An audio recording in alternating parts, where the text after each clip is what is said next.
औज़ुबिल्लाहिमिनश्शैतानिर्रजीम बिस्मिल्लाहिर्रहमानिर्रहीम। सामीन व नाज़रीन अस्सलामु अलैकुम व रहमतुल्लाहि व बरकातुहू। उर्दू ग्रामर के साथ आपकी खिदमत में हाजिर हूँ। आपसे गुजारिश है कि इस वीडियो को आखिर तक देखें ताकि आज के उन्वान के हवाले से तमाम बातें आपकी समझ में अच्छी तरह आ जाए। उर्दू ग्रामर में आज हमने जिस उन्वान का इंतखाब किया है वो है इसमें मुकब्बर और आम इस्तेमाल होने वाले चंद इसमें मुकब्बर के नाम। ये हमारा उन्वान है।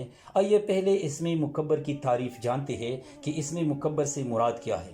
तो इसमें मुकब्बर से मुराद है वो इसम जिसमें बड़ाई की मानी पाई जाए, यानी जिसमें बड़ाई की मानी पाई जाती है उसे इसमें मुकब्बर कहते हैं, वो इसमें मुकब्बर कहलाता है। मसलन आप देखें, बात से बतंगड़, गड़ी से गड़ियाल, काज से महाकाज वगैरह। अब आइए चंद आम इस्तेमाल होने वाले इसमें मुकब्बर मुलाहिजा करते हैं, यानी ऐसी इसम जो बड़ाई की मानी देते हैं या जो बड़ाई की मानी के लिए इस्तेमाल होते हैं, तो ऐसी इसम की को इसमें मुकब्बर कहते हैं। यहाँ चंद मिसालें आप मुलाहिजा कर सकते हैं कि आम इस्तेमाल होने वाले चंद इसमें मुकब्बर क्या है। तो यहाँ आप देखें, यहाँ इसम है और ये इसमें मुकब्बर। इस तरह आप देखें, बाज इसम, तो इससे इसमें मुकब्बर होगा शहबाज।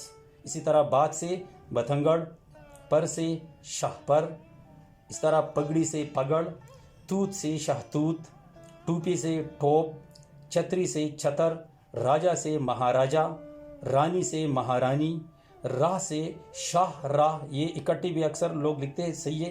राह से शाहराह, जोर से शहजोर, सवार से शहसवार, सुर्खी से शह सुर्खी, काज से महाकाज, कार से शाहकार, गटड़ी से गटड़, गड़ी से गड़ियाल, लाठी से लठ वगैरह। तो आपने देख लिया कि इसमें मुसग़र से क्या मुराद है और आम इस्तेमाल होने वाले चंद इसमें मुसग़र क्या हो सकते हैं। तो उम्मीद है कि आज की उन्वान के हवाले से आपने काफ़ी कुछ सीखा होगा।